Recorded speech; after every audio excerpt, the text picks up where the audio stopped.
하나님께서 아담에게 신신당부하셨습니다. 네가 동산에 있는 과일을 마음대로 먹을 수 있으나 단 한 가지 선악을 알게 하는 과일만은 먹지 말아라. 그것을 먹으면 네가 반드시 죽을 것이다. 그런데 여자가, 아담과 함께 사는 여자가 그 나무 앞에서 뱀의 말을 듣고 있습니다. 하나님이 정말 너희에게 동산에 있는 모든 과일을 먹지 말라고 하셨느냐? 아니겠지. 설마 잘못 들었겠지. 모든 과일을 안 먹으면 어떡해? 여자가 대답합니다. 우리가 동산의 과일을 먹을 수 있으나 동산 중앙에 있는 과일은 하나님이 먹지도 말고 만지지도 말아라. 그렇지 않으면 너희가 죽게 될 것이다 라고 말씀하셨다. 그러자 뱀이 단호하게 말합니다. 너희는 절대로 죽지 않을 것이다. 절대로 그런 일은 안 일어난다. 하나님이 너희에게 그렇게 말씀하신 것은 너희가 하나님 말씀을 오해했는데, 하나님이 그렇게 말씀하신 숨은 의도는 너희가 그것을 먹으면 눈이 밝아져서 하나님과 같이 되어 선악을 분별하게 될 것을 하나님이 아셨기 때문이다. 적어도 하나님과 너희 사이에 뭔가 차별이 있어야 할 거 아니냐. 그래서 그거 먹으면은 눈이 밝아져서 하나님처럼 될까 봐서 하나님이 못 먹게 하신 것이지, 그거 먹어서 죽는 건 아니다. 여자가 그 나무의 열매를 보니 먹음직스럽고 보기 아름다우며 지혜롭게 할 만큼 탐스러웠습니다. 사탄은 언제나 하나님의 말씀을 곡해시킵니다. 잘못 해석하게 합니다. 적당하게 해석하게 합니다. 그 열매를 먹기만 하면 하나님처럼 될 수 있다는 뱀의 말에 귀가 솔깃했습니다. 나무 위의 열매를 쳐다볼수록 뱀의 말에 더 믿음이 갔습니다. 뱀의 말에 신뢰를 보내자 하나님의 말씀에 의심이 들어왔습니다. 정말로 먹는다고 죽겠어? 과장하셨겠지. 먹으면 하나님처럼 될 수 있다는데, 죽지 않고 하나님 될 수 있다는데, 하나님처럼 될 수 있다는데 해볼만 하잖아. 모험해볼만 하잖아. 서서히 여자는 뱀의 유혹에 넘어가고 있었습니다. 여기까지 성경을 읽다 보면은 한 가지 궁금한 생각이 듭니다. 뱀이 여자를 유혹할 때 아담은 어디 있었을까? 이 여자는 아담을 돕도록 지음받은 짝입니다. 하나님께서 이 여자를 지어주시면서 둘이 하나가 될 것이라고 말씀했습니다. 하나님께서 지으신 모든 세계가 하나님 보시기에 좋았습니다. 그런데 좋지 않는 점이 딱 한 가지가 있었습니다. 여호와 하나님이 이르시되 사람이 혼자 사는 것이 좋지 아니하니 내가 그를 위하여 돕는 배필을 지으리라 하시니라. 좋지 아니하니 딱 한 가지가 있었는데 아담이 혼자 사는 거 보는 것이었습니다. 하나님께서 흙으로 각종 들짐승들과 공중의 각종 새들을 지으시고 아담 앞으로 이끌어 오셨습니다. 아담이 그것들을 뭐라고 부르시는지 보고 싶으셨습니다. 하나님께서 아담에게 지혜를 주셨기 때문에. 아담은 그것들 하나하나에게 이름을 지어주었습니다. 아마도 아담은 모든 짐승들의 수컷과 암컷의 이름을 달리 지었을 것입니다. 모든 짐승의 장성한 잘 자란 짐승과 그들의 새끼의 이름도 달리 지었습니다. 모든 짐승들이 다 짝이 있습니다. 하늘을 나는 새도 짝이 있습니다. 그런데 아담에게만 짝이 없습니다. 아마도 이름을 지어주면서 점점 아담의 얼굴에 시름이 깊어가는, 어두워져가는 모습을 하나님께서 놓치지 않고 보셨던 것 같습니다. 하나님 보시기에 아담의 모습이 처량해 보였습니다. 그래서 돕는 배필을 지어주시면서 이렇게 말씀하셨습니다. 이러므로 남자가 부모를 떠나 그의 아내와 합하여 둘이 한 몸을 이룰지로다. 한 몸을 이룰지로다.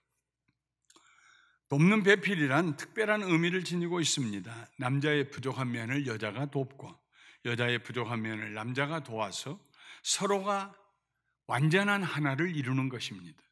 다른 말로 하면은 여자가 없으면 남자가 완전해질 수 없고 남자가 없으면 여자가 완전해질 수 없다는 뜻입니다. 그들은 영적으로 하나가 되어야 했습니다.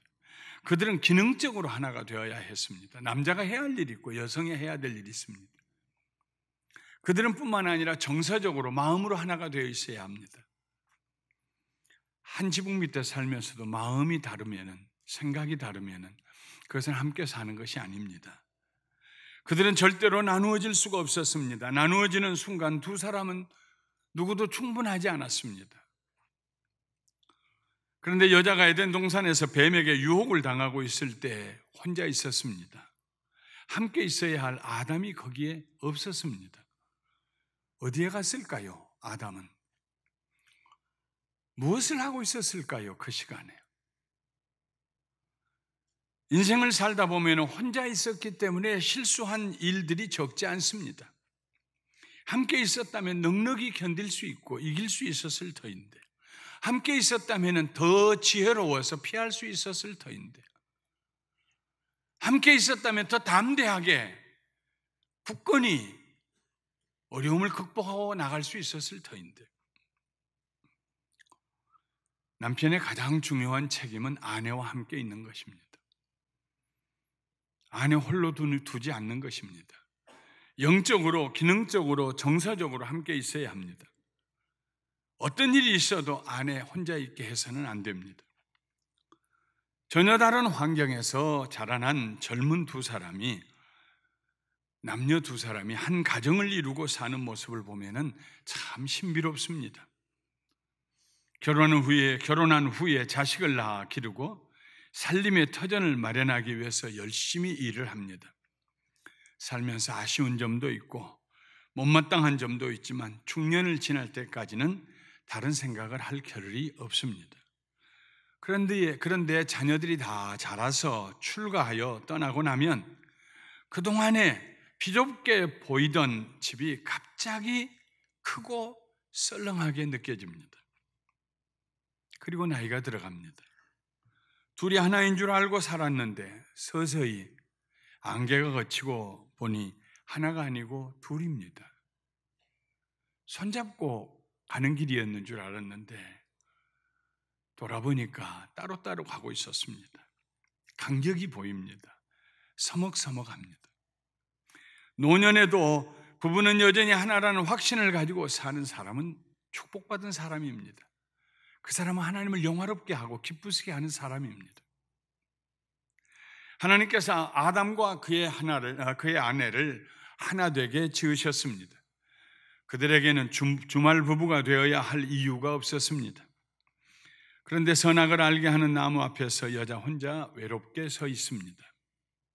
만일 거기 아담이 함께 있었더라면 어떻게 되었을까요? 만일 아담이 여자에게 하나님의 경고의 말씀을 상기시켜 주었더라면 어떻게 되었을까요? 그래도 여보 저거 먹으면은 하는 아내 손을 놨고 채고 그 자리를 강제적으로라도 떠나게 했더라면 어떻게 되었을까요? 만일이라는 단어는 과거에서는 무용지물입니다. 그러나 미래에는 굉장히 유익한 단어입니다. 결국 선악을 알게 하는 나무의 열매를 여자가 따먹었습니다. 그리고 남편에게도 주었습니다. 아내와 함께 있지 못했던 아담은 그 열매 덥석 받아 먹었습니다. 그 순간 그들에게 다가온 것은 하나님처럼 되는 지혜가 아니었습니다. 자기들의 벌거벗음을 보고 어쩔 줄 몰라 하는 생전 처음 겪어보는 부끄러움이었습니다. 이에 그들의 눈이 밝아져 자기들이 벗은 줄을 알고 무화과 나무 잎을 엮어 치마로 삼았더라. 넓적넓적한 무화과 나무 잎을 가져다가 나무 줄기로 꿰매가지고 치마를 둘러서 입었습니다. 그렇다고 부끄러움이 가려집니까? 이 부끄러움은 몸에서 오는 부끄러움이 아닙니다. 벌거벗음에서 오는 부끄러움이 아닙니다. 선악과를 따먹기 전에도 그들은 벌거벗고 살았습니다. 그래도 부끄럽지 않았습니다. 그런데 왜 갑자기 변한 것이 없는데 부끄럽게 되었을까요? 죄를 지었기 때문입니다. 하나님의 명령을 어기고 선악과를 따먹는 죄를 범하는 순간 그들의 마음속에 수치가 들어왔습니다. 벌거벗은 상태가 그들을 부끄럽게 한 것이 아니라 그들이 저지른 죄가 그들을 부끄럽게 만든 것입니다. 서로가 서로에게 부끄러웠습니다. 자기가 자신을 보아도 부끄러웠습니다. 둘은 급히 무화과 나무 잎을 엮어서 치마로 삼았습니다. 인류 최초로 경험하는 수치감과 당혹스러움과 궁색함이었습니다. 설상가상으로 바로 그 시각에 하나님께서 그들을 찾아오셨습니다. 하나님이 오시는 소리를 듣고 그들은 재빨리 나무 사이로 숨어 들어갔습니다. 그전에는 부끄러운 줄 몰랐는데 죄를 범하고 나니까 하나님 앞에 나서는 일이 부끄러웠습니다. 죽는 것만큼 부끄러웠습니다. 숨지 않을 수가 없었습니다. 죄를 범한 사람은 누구나 도망가게 됩니다. 숨게 됩니다. 여호와 하나님이 아담을 부르십니다. 그리고 그에게 말씀하십니다. 네가 어디 있느냐? 이르되 아담이 대답하기를 내가 동산에서 하나님의 소리를 듣고 내가 벗었으므로 두려워하여 숨었나이다. 하나님 말씀하십니다. 누가 너의 벗었음을 내게 알렸느냐? 내가 벗었기 때문에 부끄러워하는 걸 누가 너에게 알게 해줬느냐? 내가 너에게 먹지 말라 명한 그 나무 열매를 내가 먹었느냐?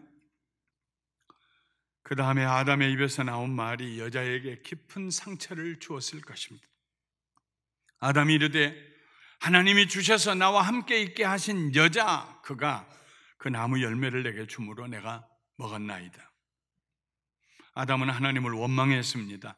나 혼자 살게 그냥 두셨더라면 이런 일이 일어나지 않았을 것 아니냐고 원망했습니다. 왜 내가 구하지도 않는데 나를 돕기 위해서 여자를 지으시고 오히려 그 여자가 나를 망하게 하십니까? 책임을 전가했습니다. 그때까지만 해도 그 여자에게는 이름이 없었습니다. 성경을 자세히 읽어보면 계속 여자라고 불리웁니다. 여자는 히브리어로 이샤입니다. 이 말은 남자를 뜻하는 이쉬에서 파생된 단어입니다. 그래서 아담은 그때까지도 이 여자, 저 여자, 그 여자 그렇게 불렀습니다. 지금도 누군가가 저 여자 좀 봐. 이 여자 무슨 말 하는 거야? 그러면은 불쾌하지 않을 사람이 누가 있겠습니까? 지금도 그런 호칭은 여성들의 마음에 반감을 불러일으키기에 넉넉합니다. 아담의 말을 들으면서 그 여자는 어떤 느낌을 가졌을까요? 비록 자기가 저지른 잘못이지만 그래도 남편이 넓은 가슴으로 자기를 보호해 주리라고 일말의 기대감을 가졌을지 모릅니다. 하나님 앞에서 남편이 다 내 잘못입니다. 내 책임입니다. 내가 내 아내를 지켰어야 합니다. 홀로 두지 않았어야 합니다. 하고 한 가정의 대표자로서 죄를 회개하며 용서를 구할 수도 있을 것이다. 내 남편이라면 그런 조그마한 희망을 가졌을지도 모릅니다. 그런데 남편의 입에서 나오는 말은 무정했습니다. 칼로 자르듯이 저 여자가 말만 했겠습니까? 손가락질은 안 했겠습니까? 저 여자가 고개를 들지 못하고 숨을 죽이고 있는 아내를 향해서 저 여자가 그 나무 열매를 내게 주므로 내가 먹었나이다. 살다 보면은 서로를 거절하고 밀어낼 때가 있습니다. 그때보다 더 슬플 때가 없습니다. 같이 사는 사람에게 거절당할 때. 그때마다 우리는 우리가 그동안 과연 하나였나 하고 뒤돌아보며 씁쓸한 마음을 지울 수가 없습니다. 하나님께서 여자에게 물으셨습니다. 내가 어찌하여 이렇게 하였느냐? 섭섭한 감정대로 표현한다면 내 남편 아담이 나에게 충분히 경고하지 않아서 이런 일이 일어났습니다. 나 혼자 두었어요. 나하고 같이만 있었어도 이런 일이 안 일어났을 거예요 하고 반박할 수도 있었을 것입니다.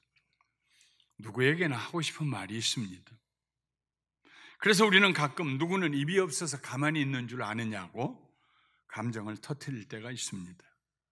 그런데 그 여자는 남편에 대한 섭섭함을 최대한으로 인내하며 이렇게 대답합니다.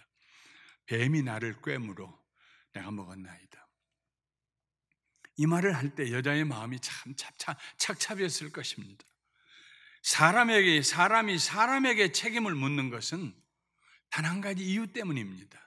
사람만이 보상해 줄 수 있기 때문입니다. 뱀에게서 무슨 보상을 바라겠습니까?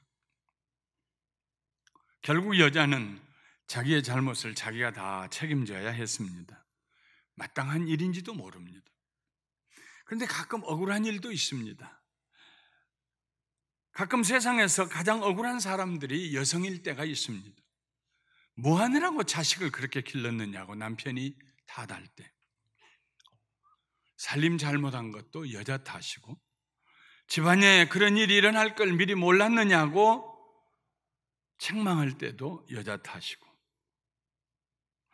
여자는 선악과를 따먹은 죄뿐만 아니라 다른 일에 있어서도 역사 가운데 늘 최종적인 책임을 지는 자리에 있었습니다. 이 일로 인하여 뱀은 모든 가축들과 들의 모든 짐승들보다 더욱 저주를 받아 배로 다니고 살아있는 동안 흙을 먹는 형벌을 받았습니다. 여자에게는 임신하는 고통과 해산의 수고가 더해졌습니다. 남편을 사모하고 남편의 다스림 아래 살아가야 했습니다. 그리고 아담은 자기 때문에 땅이 저주받는 모습을 보게 되었고, 평생 이마에 땀이 흘러야 겨우 먹고 살 수 있게 되었으며, 결국에는 흙으로 돌아가야 했습니다. 죽어야 했습니다.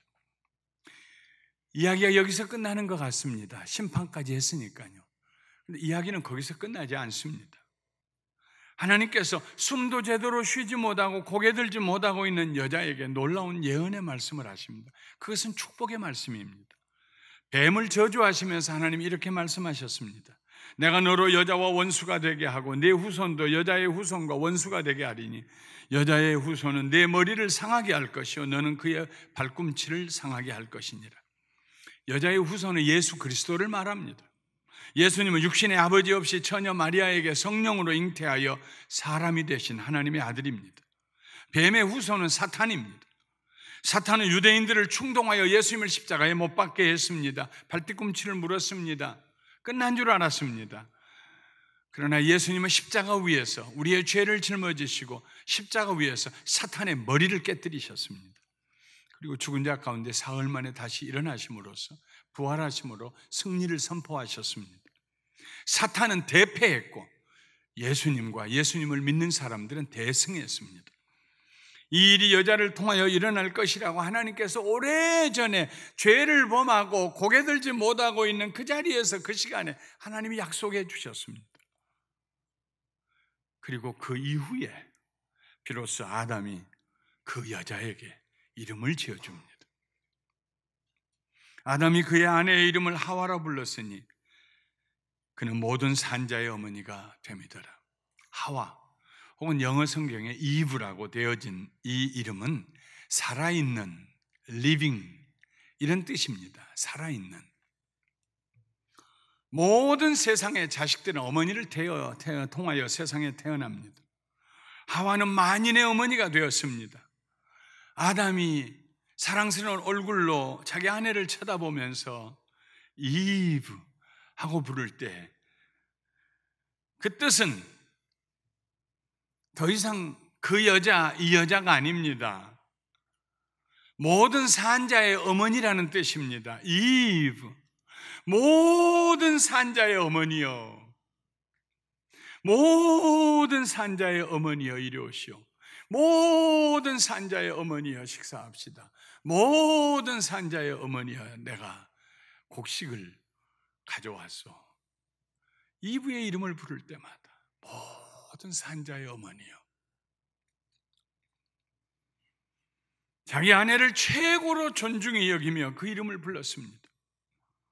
하와는 아담이 지은 이름들 중에서 모든 짐승과 모든 새에게 준 가장 아름다운 이름들 중에서도 가장 아름다운 이름입니다. 비온 뒤에 땅이 굳어진다고 아담과 하와는 비로소 완전한 부부가 됩니다. 깊은 상처에도 불구하고 감당할 수 없는 부끄러움에도 불구하고 아담과 하와는 서로 있는 그대로를 받아들입니다. 서로를 감싸줍니다. 그들은 하나님의 은혜 가운데 살게 됩니다. 은혜로 살기 시작합니다. 은혜는 상처를 치료합니다. 은혜는 장벽을 허물어줍니다. 은혜는 언제나 다시 하나가 됩니다. 나누어졌던 물이 하나가 되는 것처럼. 하나님의 은혜가 그들에게 임하였습니다. 더 큰 은혜가 임하였습니다. 여호와 하나님이 아담과 그의 아내를 위하여 가죽옷을 지어 입히니라. 동사가 두 가지가 나옵니다. 가죽옷을 지어서, 짓는 데서 끝나지 않냐고 입히는 일도 하셨습니다. 고등학교를 졸업하고 서울로 신학대학을 가면서 처음으로, 내 평생 처음으로 양복을 지어 입었던 기억이 지금도 새롭습니다. 시골 양복점에서, 우리 교회 집사님이 운영하는 양복점에서 치수로 제 몸을 재고 저로 하여금 양복 기질을 선택하게 하고 저를 위해서 양복을 만들어 주셨습니다. 양복 안주머니에 제 이름이 새겨졌습니다. 처음 입어보는 양복이었습니다. 내 몸에 꼭 맞았습니다. 팔 길이도 맞고 바지 길이도 맞았습니다.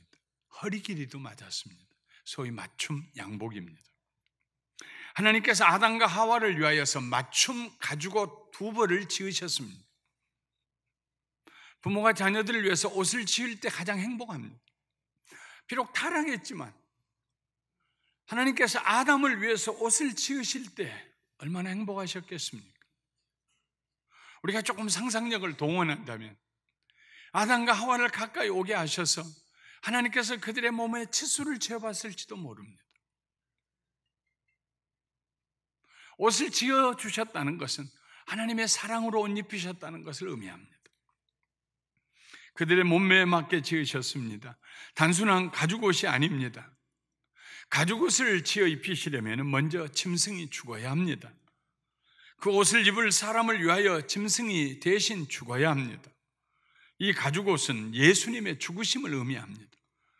구약시대에는 죄인들이 하나님 앞에 나가서 회개하고 죄를 용서받을 때마다 소나 양을, 짐승을 가지고 나가서 제사를 드렸습니다. 소나 송아지나 양의 머리 위에 손을 얹고 기도합니다. 하나님, 내가 아무 날 아무 시에 이런 죄를 범했습니다. 내 죄를 이 양이 대신 짊어집니다. 이 소의 머리에 제가 전가시킵니다. 하나님, 내가 지었던 죄, 양 잡고 소 잡아 제사를 지내면서 남김없이 기억하고 하나님 앞에 고백합니다.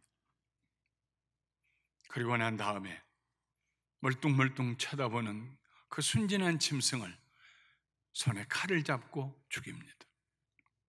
그리고 자기가 그 짐승의 가죽을 벗겨냅니다. 살을 여면해서 제사장에게 주고 피를 그릇에 받아서 제사장에게 줍니다. 내가 죽어야 할 자리에 이 짐승이 죽습니다. 이 짐승의 죽음으로 인하여 내 죄가 용서받게 해주시옵소서. 그게 구약의 제사입니다. 신약시대에는 이런 제사를 더 이상 드리지 않습니다. 그러나 예수님께서 우리의 죄를 짊어지시고 단번에 죽으셨기 때문에 우리는 예수님을 의지하고 예수님 이름을 의지하고 오늘도 하나님 앞에 나와서 제사를 드립니다.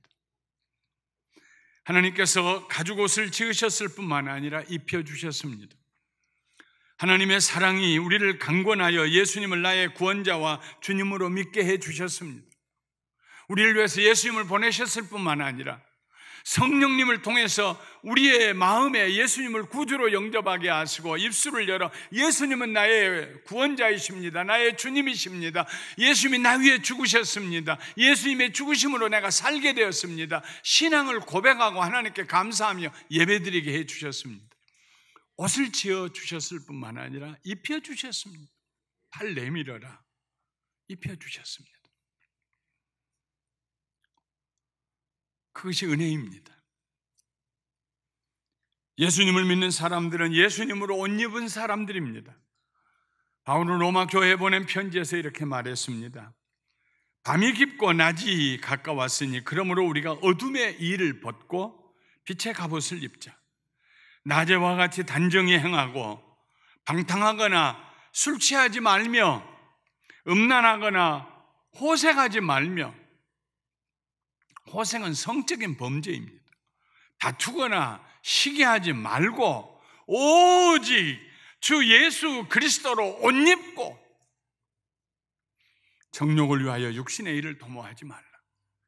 예수님을 믿는 사람들은, 모든 예수를 믿는 그리스도인들은 예수로 옷 입은 사람이에요. 그날 그 에덴 동산에서 가죽 옷을 입혀주셨던 것처럼 예수님으로 옷 입게 해주셨습니다. 우리의 죄가 하나님 앞에 사함받고 우리의 부끄러움이 가리움을 받았습니다. 갈라디아서 3장 27절 28절에 바울은 말합니다. 너희가 다 믿음으로 말미암아 그리스도 예수 안에서 하나님의 아들이 되었으니 누구든지 그리스도와 합하기 위하여 세례받는 자는 그리스도로 옷 입었느니라. 세상 사람들은 방탕의 옷을 입습니다. 술 취한 옷을 입습니다. 음란한 옷을 입습니다. 성과 쾌락을 사랑하는 옷을 입습니다. 다툼의 옷, 시기하는 옷을 입습니다. 그러나 우리는 사랑하는 성도 여러분, 나를 위하여 자기 몸을 버리신 하나님의 아들 예수 그리스도로 옷을 입은 하나님의 백성이 되는 줄 믿습니다. 거룩한 세마포 옷을 입은 사람들입니다. 아담과 하와가 입은 옷은 유니폼이었습니다. 같은 가죽으로 만든 옷입니다. 우리는 모두 하나님께서 지어주신 가죽 옷을 입은 사람들입니다. 예수님으로 옷 입고 사는 거룩한 성도들입니다. 그 가죽옷이 우리의 부끄러움을 가리워줍니다. 그 가죽옷이 우리를 죄와 사망의 권세로부터 보호해줍니다. 거칠고 추운 세상을 이겨내게 합니다. 그 가죽옷이 우리를 아름답게 해줍니다. 그리스도의 신부가 되게 해줍니다. 우리는 예수님을 옷 입고 사는 사람들입니다. 이 의식이 중요합니다. 세상에 나가 살면서 나는 예수로 옷 입고 사는 사람이다. 우리 부부들이 어느 연령대에 살고 있든지 온전하게 하나가 될 수 있는 비결은 어디에 있을까요?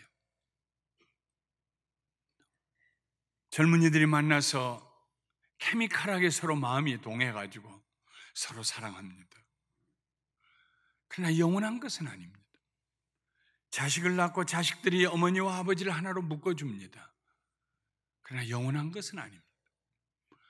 함께 살림을 세우고 가정을 세우기 위해서 일하고 수고합니다. 그러나 그것도 영원한 것은 아닙니다. 어느 날 어느 순간에 하나인 줄 알았는데 따로따로 서 있는 모습을 볼 때가 있을 것입니다. 무엇이 우리들을 하나가 되게 할까요? 무엇이 우리 부부들을 하나가 되게 할까요? 영원히 하나가 되게 할까요? 흠이 없이 점이 없이 금이 가지 않은 상태로 온전하게 하나가 될 수 있는 비결은 무엇일까요? 무엇이 우리 성도님들을 하나가 되게 할까요? 무엇이 우리 감사하는 교회를 지금까지 35년 동안 한 번도 나눠진 적이 없는 것처럼 앞으로도 30년, 60년, 100년 계속해서 나누어지지 아니하고 비록 개척할지라도 무슨 일이 있어도 영원히 하나가 되게 할 수 있을까요? 비결은 하나입니다. 하나님이 지어주신 가죽옷, 예수 그리스도로 옷을 입어야 합니다. 우리 모두가 예수 그리스도로 옷 입은 하나님 보시기에 영광스러운 존재들이 되시길, 그런 남편이 되고 그런 아내가 되고 그런 부모가 되고 그런 자녀들이 되시기를 주님의 이름으로 축원합니다. 축원합니다. 축원합니다.